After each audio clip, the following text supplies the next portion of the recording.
Hi, this is Zach Mayer with the Major Markets Review here on Share Talk for Wednesday, the 17th of March, starting off with the FTSE 100, which has been surprisingly dull over the recent past. All we were looking for really was an end-of-day close through that old February resistance at 67.93, and we haven't been able to get it, been around that level for a number of days now, but end-of-day close above that, we could head up towards the top of the rising September trend channel at 7,500.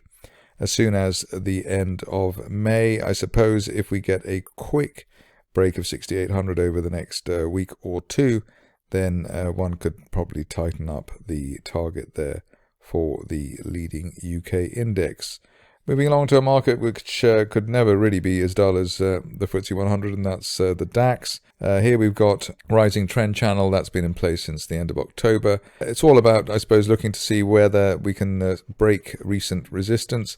That last peak in March from last week was around 14,595, so an end-of-day close above that today could be a decent signal for this. It already looks as though we're in a sort of a bull flag above old resistance, so it does actually look quite bullish. Maybe you could argue it's very bullish given the way that the volatility's died down. That tends to be a sign of an impending move to the upside, perhaps in the way that we saw at the end of November, going into the New Year rally. So the view is end of day close above current levels, so going from 14,600 up. We could see the top of the rising trend channel from October up to 15,300 by the end of next month, and stop loss at the moment back below the initial March resistance. That was at 14,200, let's call it. Moving along to the US markets, and first up is the Dow, and here we've got, I suppose the fundamentals are all those stimulus checks being handed out and ready to be deployed in the stock market, allegedly.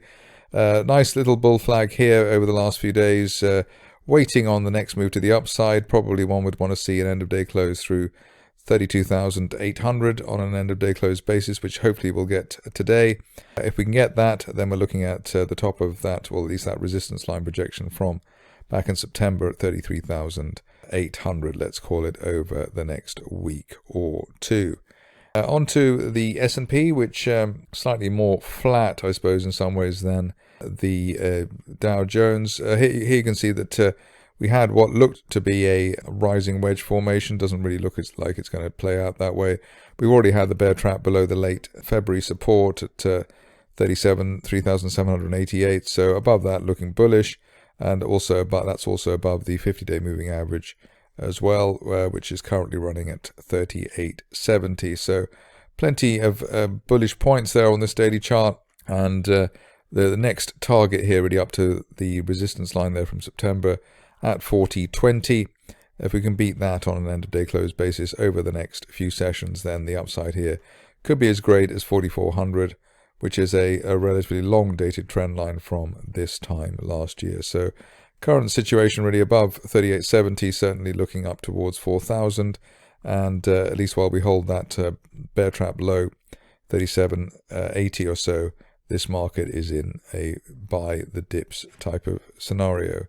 Tech stocks in the US were sort of temporarily providing some scare for the longs, but we did manage to snap back quite quickly above that late February support at 12,773. Current situation is that while we're above that 12,700 area, looking towards at least a retest of the highs and perhaps a move towards that September resistance line projection at 14,100 plus, which could be seen as soon as the end of next month. If you're cautious on this market, wait for a decent close above the 50-day moving average. That's currently around the 13,200 area. Moving along to a slightly different feel now, the currencies. First up, pound dollar, where I suppose the big story here has been recent strength in this particular cross, and good sort of price action of late. We were never really convinced of a sustained move to the upside, but what we've got now is decent support coming in above the 50-day moving average. We've had two positive support points above the 50-day line. That's currently around $1.38, and above that on an end-of-day close basis, looking for higher prices. They could be of the order of the top of this rising trend channel from August last year, as high as $1.43 by the end of next month. If you're cautious, though, I suppose you'd wait for an end-of-day close back above $1.40, but at this stage, it seems as though the 50-day line rising at 138 is a decent support point and will come in to save this market on any dips. Euro dollar, the next one, where it was be interesting to see whether the mayhem in the EU regarding the vaccines is playing out in some way. Not been a great advertisement for that, but so far we've had this market bounce above the 200-day moving average at $1.1820, higher low for the second part of March, which is a decent plus point. And so, moment while we're above 118.80, looking for at least a meeting with the 50-day moving average at 120.80, and after that, obviously retesting the late February resistance at $1.22 plus. But this looks starting to look like a relatively robust market, as opposed to the kind of cliff edge that we seem to have at the beginning of March. Onto the commodities, and one of the more disappointing plays of the year so far has been gold, for various reasons. If I can get the right chart going here. Here we've got the gold market bouncing off a line of support that was in place since July last year, running towards 1685, and above that we're looking for a push up towards the 50-day moving average, and I suppose the 200-day moving average after that, but the 50-day moving average at 1795. That ties in with late February resistance just above the 1800 level, the 200-day line target as high as 1860. But I think at this stage, really, we'd be happy with the initial November support at 1764 as a target over the next few sessions. We'll see how this market pans after that, or pans out after that. Onto crude oil, which was the star of the show at the beginning of the month. The situation now not quite so golden, but still worth considering in terms of the way it might move. Here we've got, and we continue to have 63.80, the late February peak, as the support zone. We've seen support points here, I suppose, just below that, 63.83 and 63.60 over the last couple of sessions.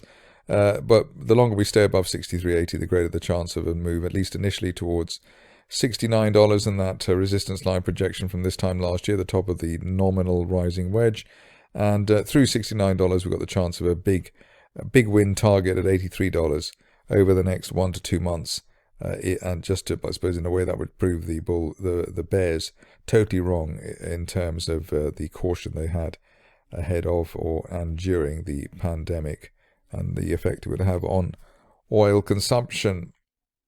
Finishing off with the sort of the market, which continues to mesmerize the younger traders, I suppose. Here we've got Bitcoin. And the situation here is that we've got a rising trend channel. Top of the channel currently promising a target as high as $65,000. But the problem is, in the near term, we seem to be looking for a probe, probably back towards the initial March resistance around the 50,000 level. And it would be surprising if we didn't see that over the next few sessions. But at least while we're above the 50-day moving average, currently around the $46,000 level, the upside here and a potential move towards 65,000 plus remains on the cards by the end of next month. That's it from me today. More updates in the near future.